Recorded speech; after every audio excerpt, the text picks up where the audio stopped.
आप सबको जय मसीह की बाइबल की कहानियाँ यूट्यूब चैनल पर आपका स्वागत है। आज की वीडियो का शीर्षक है क्रिसमस का सच्चा अर्थ क्या है। क्रिसमस ईसाई धर्म की महत्वपूर्ण नींव पर आध्यात्मिक प्रतिबिंब का समय है। यह आनंद का मौसम है। हमारे जीवन में सच्चा आनंद तब आता है जब यीशु हमारे हृदय में आते हैं। परंतु एक सामान्य व्यक्ति के अनुसार क्रिसमस का अर्थ हम इस दुनिया में क्या पाते हैं, तो चलिए इसे देखते हैं। क्रिसमस परंपरागत रूप से यीशु के जन्म का जश्न मनाने वाला एक ईसाई त्योहार है। ईसाई मानते हैं कि जीसस ईश्वर के पुत्र है, लेकिन 20वीं शताब्दी की शुरुआत में यह एक धर्मनिरपेक्ष पारिवारिक अवकाश भी बन गया, जिसे ईसाई और गैर ईसाई भी मानते हैं।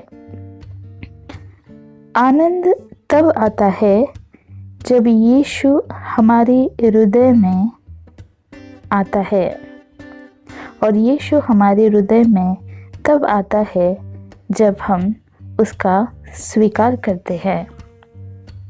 क्रिसमस को सेक्युलर हॉलिडे में गिना जाता है, जिसमें पौराणिक आकृति वाला सांता क्रूज एक प्रमुख भूमिका निभाता है।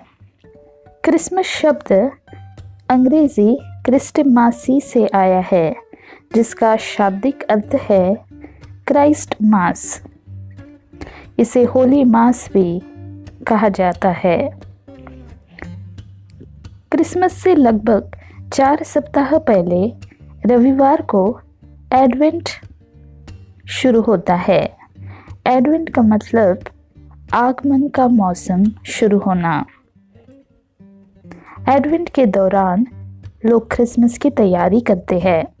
क्रिसमस का मौसम, जिसे क्राइस्ट मास्टाइड कहा जाता है, 6 जनवरी को यह समाप्त होता है, जिसे क्रिसमस का 12 दिन भी कहा जाता है। इस दिन ईसाई एपिफेनी मनाते हैं। एपिफेनी हम इंडिया में तो मनाते नहीं हैं, पर आप अगर लंदन में देखोगे तो वहाँ के लोग इसे मनाते हैं। सबसे बड़ा क्रिसमस उपहार आपके लिए क्या हो सकता है? सबसे बड़ा क्रिसमस उपहार आपके लिए ईश्वर का उपहार है, जिसे हम यूहन्ना की पुस्तक अध्याय 3 और वचन 16 में पढ़ते हैं। क्योंकि परमेश्वर ने जगत से ऐसा प्रेम रखा है कि उसने अपना इकलौता पुत्र दे दिया, ताकि जो कोई उस पर विश्वास करे वह नाश न हो, परंतु अनंत जीवन पाए। यह वचन एक वाक्य में एक सुसमाचार है, जिसे हम गुड न्यूज़ कहते हैं। परमेश्वर का प्यार मनुष्य के प्यार से निराला है। परमेश्वर हमें बहुत प्यार करते हैं। अंग्रेजी में हम कहते हैं He loves us intensely। वह आपको पूरी लगन से प्यार करता है, पैशनेटली। ईश्वर का प्यार आपके लिए बहुत अधिक है। यह माँ बाप के प्यार से भी अधिक है। यह प्यार बहुत ही शानदार है। यह प्यार हमारे समझ से परे है। कोई भी आपको इस दुनिया में उस तीव्रता से प्यार नहीं कर सकता जो ईश्वर ने आपसे किया है। इफिसियों की पुस्तक अध्याय 1 और वचन 4 में हम देखते हैं, जैसा उसने हमें जगत की उत्पत्ति से पहले उसमें चुन लिया कि हम उसके निकट प्रेम में पवित्र और निर्दोष हो।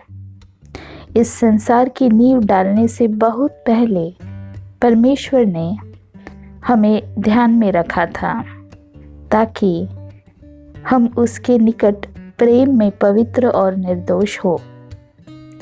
एक आर्किटेक्ट, जिसे हम शिल्पकार कहते हैं, वह जानते हैं कि नींव डालने से बहुत पहले आपको इमारत का उद्देश्य तय करना होता है, सारी योजना बनानी होती है। ईश्वर ने जब इस दुनिया को बनाया, वह सोच समझकर बनाया है, क्योंकि उसने आपसे प्यार किया है और आपके लिए ही उसने इस दुनिया को रचा है। हम रोज सूरज देखते हैं, तारे देखते हैं, पेड़ पौधे फूल देखते हैं, हम सांस लेते हैं, पानी पीते हैं। ये सब ईश्वर के प्रेम का उपहार है। क्या हम इन सारी चीज़ों के लिए उसका धन्यवाद देते हैं या नहीं? ईश्वर आपके लिए बिना शर्त प्यार करते हैं। ऐसी कोई स्थिति नहीं है जहाँ ईश्वर कभी भी आपको प्यार करना बंद कर दे। कई बार हम देखते हैं कि मानव प्रेम समाप्त हो जाता है, इसलिए तलाक नाम का शब्द हमारी डिक्शनरी में है। रोमियो की किताब अध्याय 8 और वचन 39 में हम पढ़ते हैं, इस संसार में कुछ भी हमें कभी भी परमेश्वर के प्रेम से अलग नहीं करेगा। परमेश्वर का प्रेम निरंतर, चिरस्थायी और बिना शर्त है। न गहराई और न कोई सृष्टि हमें परमेश्वर के प्रेम से, जो हमारा प्रभु यीशु मसीह है, अलग कर सकेगा। जहाँ सच्चा प्यार होता है, वहाँ कोई भी उसे तोड़ नहीं सकता है। इफिसियों की पुस्तक अध्याय 3 और वचन 18 और 19 हम पढ़ते हैं, सब पवित्र लोगों के साथ भली भांति समझने की शक्ति पाओ कि उसकी चौड़ाई और लंबाई और ऊंचाई और गहराई कितनी है, और मसीह के उस प्रेम को जान सको जो ज्ञान से परे है, कि तुम परमेश्वर की सारी भरपूरी तक परिपूर्ण हो जाओ। रोमियो की पुस्तक अध्याय 5 और वचन 8 में हम पढ़ते हैं, परमेश्वर ने अपने पुत्र की बलि देकर हमारे लिए अपने प्रेम को दांव पर लगा दिया, जबकि हम उसके लिए किसी काम के नहीं थे। यीशु मरने के लिए आया, वह सिर्फ एक बच्चे के रूप में रहने के लिए नहीं आया था।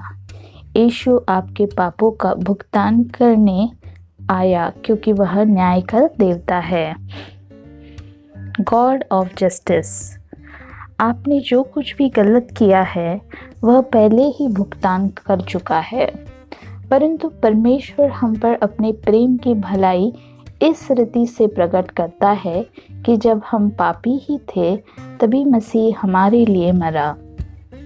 पहला यूहन्ना अध्याय 2 और वचन 2 में हम पढ़ते हैं, और वही हमारे पापों का प्रायश्चित है, और केवल हमारे ही नहीं वरन सारे जगत के पापों का भी।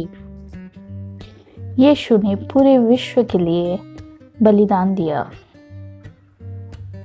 क्रिसमस उपहारों के आदान प्रदान का मौसम है। लोग एक दूसरे को क्रिसमस के गिफ्ट्स देते हैं, पर सच्चा अर्थ इसका हम बाइबल में देखते हैं। दूसरा कुरिन्थियों की पुस्तक अध्याय 5 और वचन 21 में, जो पाप से अज्ञात था उसी को उसने हमारे लिए पाप ठहराया, कि हम उसमें होकर परमेश्वर की धार्मिकता बन जाए। तो यहाँ पर हम देखते हैं, ईश्वर ने निष्पाप मसीह को लिया और उसमें हमारे पाप डाले, फिर बदले में उसने हम में ईश्वर की भलाई उंडेल दी। ईश्वर को मेरा उपहार मेरा पाप है, और ईश्वर का उपहार मेरे लिए क्षमा है। प्रेरितों की पुस्तक अध्याय 10 और वचन 35 में हम पढ़ते हैं, बल्कि हर जाति का कोई भी ऐसा व्यक्ति जो उससे डरता है और नेक काम करता है, वह उसे स्वीकार करता है, चाहे वो कोई भी जाति का क्यों ना हो। ग्रीक वर्ड पिस्तेयू का मतलब होता है बिलीव, विश्वास। तो हमें विश्वास करना बहुत ज़रूरी है, चाहे हम किसी भी धर्म से आए हो। यीशु पर विश्वास करना बहुत ज़रूरी है। परमेश्वर किसी का पक्ष नहीं करता, वरन हर जाति में जो उससे डरता है और धर्म के काम करता है, वह उसे भाता है। तो हमें धर्म के काम करते रहना है। कई लोग अपने परिवार के लिए काम करते रहते हैं, परिवार की भलाई के लिए, पर हमें धर्म के काम ज़्यादा से ज़्यादा करने चाहिए। अनाथों को खाना देना चाहिए, जिनके पास कपड़े नहीं हैं उनको कपड़े देने चाहिए, और धर्म के जितने भी काम हैं वो हमें ज़्यादा से ज़्यादा करने हैं। अगर यीशु आते हैं और हमें पूछते हैं कि हमने सबसे ज़्यादा काम हमारे परिवार के लिए किया है या धर्म के काम किए हैं, तो हमारे पास क्या जवाब होगा? तो धर्म के काम करते रहना है, बाइबल इसे कहती है। ईश्वर आपको जो जीवन देना चाहते हैं वह त्रिआयामी जीवन है, जिसमें भूतकाल, वर्तमान काल और भविष्य काल शामिल होता है। अतीत में मतलब भूतकाल में हमें क्षमा प्राप्त हुई है, वर्तमान में हमें जीने का उद्देश्य मिला है, और भविष्य में हमें स्वर्ग में घर मिलने वाला है। यीशु हमें घर देने वाला है। कई लोग प्रियो इस दुनिया में हमें अपने ही घर से भगाने की कोशिश करते हैं। कई लोग प्रॉपर्टी के लिए झगड़े करते हैं, झूठे डॉक्यूमेंट्स बनाते हैं, पर ईश्वर ने हमारे लिए घर तैयार किया है। वह हमसे बहुत प्यार करता है। कुलुसियों की पुस्तक अध्याय 1 और वचन 15 में हम देखते हैं, मसीह अदृश्य ईश्वर की दृश्य छवि है। जिसने मसीह को देखा है उसने पिता को देखा है। वह तो अदृश्य परमेश्वर का प्रतिरूप और सारी सृष्टि में पहिलौठा है। अगर आपने यीशु को प्राप्त किया है तो आपने पिता को प्राप्त किया है। क्रिसमस का सही अर्थ क्या है? क्रिसमस का अर्थ है प्यार, जिसे हमने यूहन्ना 3:16 और 17 में पढ़ा है। ईश्वर ने हमसे बहुत प्यार किया है, अपना इकलौता पुत्र देकर। आज मैं रिक वॉरेन का एक मैसेज सुन रही थी, उसमें उन्होंने कहा था कि जब उन्होंने अपना बेटा खोया तो जो दर्द उन्हें हुआ, वह दर्द उन्होंने ईश्वर के दर्द से महसूस किया कि जब यीशु को इस दुनिया में ईश्वर ने भेजा होगा और यीशु को क्रूस पर बलिदान होते हुए जब उसने देखा होगा तो उसे कितना दर्द हुआ होगा। एक पिता ही यह बात समझ सकता है जिसने अपना बेटा खोया हो। तो यह आसान बात नहीं थी कि पुत्र को भेजना हमारे पापों के लिए। मैजाई, जिसे हम बाइबल में पढ़ते हैं, यीशु के जन्म के बाद उसके पास वो आए। उन्होंने सोना, गंधरस और लुबान लाया। तो चलिए इसे संक्षिप्त रूप में देखते हैं। सोना एक मौद्रिक प्रकृति का मूल्यवान था। सोना यीशु के राजत्व का प्रतीक है। फ्रैंकिंसन हमारे महान महायाजक के रूप में यीशु का प्रतीक है। और लोहबान एक मूल्यवान गोंद जैसा पदार्थ है। लोहबान, जिसे हम मर कहते हैं इंग्लिश में, इसका प्रयोग बाइबल में 17 बार अलग अलग जगह पर किया गया है। कभी कभी लोहबान का उपयोग एंटीसेप्टिक के रूप में भी किया जाता है। उदाहरण के लिए, यदि आप क्रूस पर यीशु की कहानी जानते हैं, उन्होंने दर्द कम करने के लिए उसे गंधरस मिला हुआ दाख रस दिया, परंतु यीशु ने उसे अस्वीकार कर लिया क्योंकि वह हमारे पापों की पूरी शक्ति और भार उठाना चाहते थे। अगर यीशु ने वह द्राक्ष रस पिया होता तो उसे कुछ रिलीफ उसे मिला होता, पर उसने उसका स्वीकार नहीं किया। लोहबान एक ऐसा पदार्थ है जो गम जैसा होता है। अधिक सामान्यतः, हालांकि लोहबान का उपयोग हम देखते हैं कि मृतकों के शवलेपन के लिए किया जाता है। दूसरे शब्दों में, लोहबान का उपयोग तब किया गया होगा जब यीशु ने उसके शरीर को दफनाने के लिए तैयार करने में मदद करने के लिए अपना जीवन दिया था। इसलिए विद्वान सहमत है कि यह पीड़ित सेवक या ईश्वर के मेमने के रूप में यीशु का प्रतिनिधित्व करता है, जो हमारे पापों की क्षमा के लिए मरने के लिए पैदा हुआ था। जब आप उसकी पीड़ा की भयावहता और उसके प्रेम की गहराई को समझ जाते हैं, तब आप यूं ही नहीं कहेंगे कि मैं ईसाई हूँ। जब आप समझते हैं कि उसने आपके लिए बलिदान दिया है, उस दिव्य प्रेम की घोषणा के लिए आप क्या कहते हैं? तो एकमात्र उचित प्रतिक्रिया पूरी तरह से यह होनी चाहिए कि उसका हम अनुसरण करें। जब हम यीशु का अनुसरण करते हैं तो उस दिव्य प्रेम की घोषणा हमारे जीवन से हम लोगों को करते हैं। अक्सर हम देखते हैं कि अलग अलग देशों में क्रिसमस की परंपराएं अलग अलग तरीके से निभाई जाती है। हालांकि वे लगभग हमेशा एक दावत शामिल करते हैं, उपहार या कार्ड देना, और चर्च या सार्वजनिक उत्सव का आनंद लेना, जैसा क्रिसमस कैरोल और गीत गाना। क्रिसमस ईसाई धर्म तक ही सीमित नहीं है। सांता क्लॉज का विचार ग्रीक मूल्य के 4वीं शताब्दी के ईसाई संत सेंट निकोलस पर आधारित है।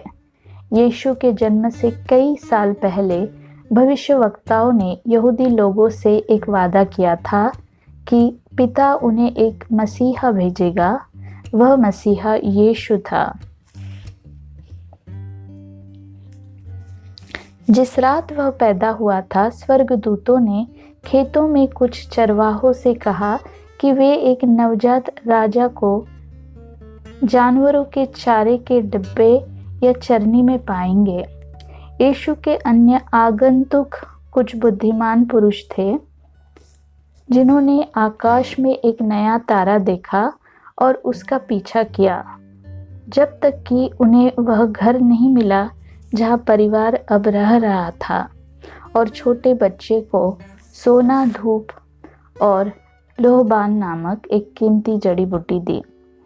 दुनिया के अधिकांश ईसाई देश ग्रेगोरियन कैलेंडर नामक कैलेंडर का उपयोग करते हैं, लेकिन कुछ चर्च जूलियन कैलेंडर नामक कैलेंडर का उपयोग करते हैं। अधिकांश ईसाई जैसे कैथोलिक और प्रोटेस्टेंट चर्च 25 दिसंबर को यीशु का जन्म का जश्न मनाते हैं।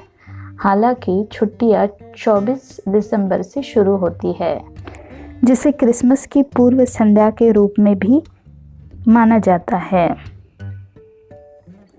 पूर्वी रूढ़िवादी चर्च अभी भी रूस जैसे कुछ क्षेत्रों में जूलियन कैलेंडर का उपयोग करता है।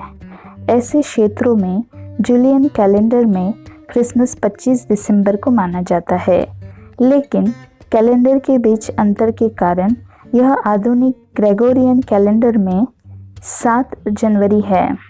कुछ ईसाई यहोवा विटनेस क्रिसमस नहीं मनाते हैं क्योंकि बाइबल में ईसाइयों से कोई निर्देश नहीं है जो ईसाइयों को उनके जन्म का जश्न मनाने के लिए कहता है।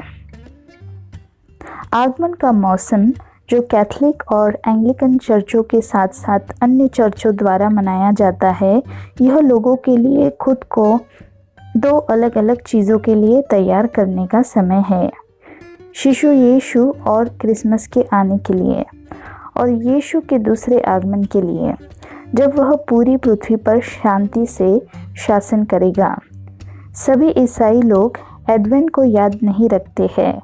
कुछ लोग इसे उपवास, अध्ययन, ध्यान और प्रार्थना के समय के रूप में उपयोग करते हैं। आगमन के प्रत्येक दिन के लिए चित्रों के साथ बच्चों के लिए विशेष आगमन कैलेंडर बनाए जाते हैं। 4वीं शताब्दी ईस्वी से पहले ईसाई केवल गुप्त रूप से आराधना और उत्सव मना सकते थे। क्रिसमस का पर्व शायद तब शुरू हुआ जब कॉन्स्टेंटिन रोम का सम्राट था। उसने ईसाई धर्म को एक कानूनी धर्म बनाया और रोम के कुछ सबसे पुराने चर्चों का निर्माण किया।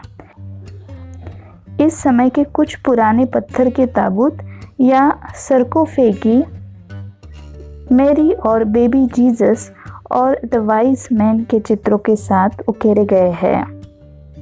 चर्च की परंपराएं, द क्रिब जिसे हम पालना कहते हैं, कई चर्चों में यीशु के जन्म या जन्म का पालना या क्रश दृश्य स्थापित करने का रिवाज है।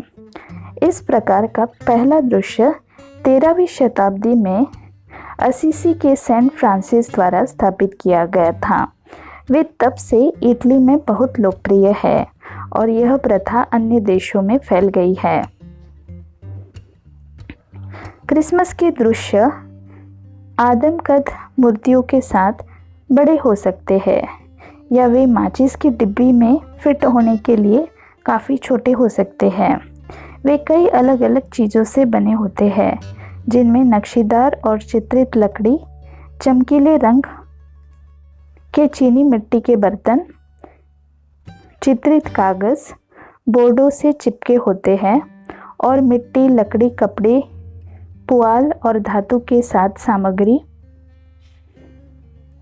का मिश्रण विभिन्न भागों के लिए उपयोग किया जाता है।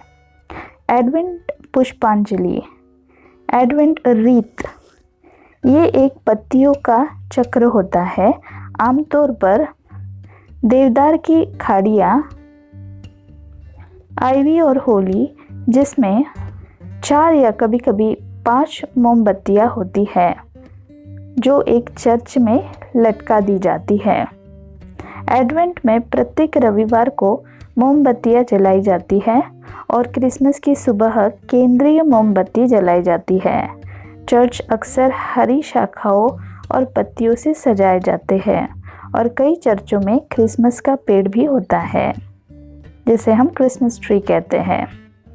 कई चर्चों में एक लोकप्रिय परंपरा कैरल सेवा है जो अक्सर केवल मोमबत्तियों द्वारा जलाई जाती है। कैरल सेवा में आमतौर पर बहुत सारे गायन और बाइबल पाठ होते हैं। इंग्लैंड में एक परंपरा है जो लंदन में टेम्पल चर्च में शुरू हुई और अब 9 पाठों और कैरल की सेवा के लिए कई अन्य स्थानों पर फैल गई है। सबक बाइबल रीडिंग है। कुछ कैरल गाना बजाने वाले द्वारा गाए जाते हैं और दूसरों को गाना बजाने वाले और लोगों मंडली द्वारा गाए जाते हैं। हर साल इन सेवाओं में से एक को एक बड़े अंग्रेजी चर्च, अक्सर किंग्स कॉलेज चैपल, कैम्ब्रिज में रिकॉर्ड किया गया है और रेडियो और टेलीविज़न पर प्रसारित किया जाता है, जो अच्छे संगीत और कैरल गायन से प्यार करते हैं। सार्वजनिक और वाणिज्यिक उत्सव। लिस्बन, पुर्तगाल में एक विशाल क्रिसमस ट्री कई शहरों और कस्बों में सजावट करके क्रिसमस मनाया जाता है। ये बैनर और बंटिंग हो सकते हैं जो इमारतों या लैंप पोस्टों से लटके हुए हैं। वे क्रिसमस की रोशनी हो सकती है जो इमारतों और सड़क के पेड़ों को भी सजा सकती है। कई बड़े शहरों में सार्वजनिक स्थान पर एक विशाल क्रिसमस ट्री लगाया जाता है। कई कस्बों में क्रिसमस परेड, सड़क पर मनोरंजन और संगीत कार्यक्रम होते हैं। तो ये था साधारण रूप से क्रिसमस का आयोजन। हमारी पापों की सज़ा लेने के लिए अपना इकलौता पुत्र दे दिया। उसने पूरी कीमत चुका दी और जब हम प्रेम के उस मुफ्त उपहार को स्वीकार करते हैं तो हम निंदा से मुक्त हो जाते हैं। परंतु परमेश्वर ने हम पर अपना प्रेम इस रीति से प्रकट किया कि जब हम पापी ही थे तभी मसीह हमारे लिए मरा। यह हम रोमियो की किताब अध्याय 5 और वचन 8 में पढ़ते हैं। पौलुस ने कलीसियों को यरूशलेम में जरूरतमंद विश्वासियों को वित्तीय उपहार देने के लिए प्रोत्साहित किया और इस बात पर जोर दिया कि उनके उपहार स्वैच्छिक और सच्चे प्रेम से प्रेरित होने चाहिए।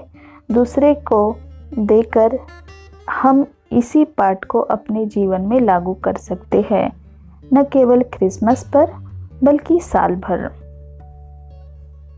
वह शांति का राजकुमार है। यशायाह अध्याय 9 और वचन 6 में हम पढ़ते हैं, हम महसूस करते हैं कि शांति संघर्ष की अनुपस्थिति के रूप में होती है जब सभी साथ होते हैं। हिब्रू में शालोम की पूरी अवधारणा संघर्ष की अनुपस्थिति नहीं है। यह एक व्यक्ति के जीवन में एक संपूर्ण तरीके से ईश्वर के आशीर्वाद की उपस्थिति है, जिसमें एक उत्कृष्ट एक आशीर्वाद, हमारी आत्मा के सापेक्ष एक इनाम, हमारे रिश्ते के सापेक्ष, हमारे वित्त के सापेक्ष, इसमें पूरा व्यक्ति शामिल है। क्योंकि ईश्वर एक व्यक्ति को आशीर्वाद देता है, यह नहीं सिर्फ आध्यात्मिक लेकिन हमारे जीवन के हर पहलू में। वह शांति का राजकुमार है। यह तब होता है जब हम उस पर अपना विश्वास रखते हैं। जब हम ऐसा करते हैं तो हमारे पाप क्षमा हो जाते हैं और परमेश्वर के साथ हमारा संबंध स्थापित हो जाता है, जो हमारे जीवन में उसकी शक्ति का परिचय देता है। हम एक नए व्यक्ति बन जाते हैं। यह मौलिक रूप से उनके जीवन को बदल देता है। दूसरी बार जब यीशु आएगा तो वह तंबू नहीं परंतु मंदिर होगा। वह छोटा मेमना नहीं बल्कि बलवान सिंह होगा। वह शिशु बच्चा नहीं बल्कि एक मजबूत साम्राज्य होगा। सवाल यह है कि क्या आप तैयार हैं? आशा करती हूँ इस कहानी का संक्षिप्त विवरण आपको मिला होगा। मिलते हैं एक नई कहानी के साथ। तब तक के लिए अपना ख्याल रखिए। आप सबको जय मसीह की।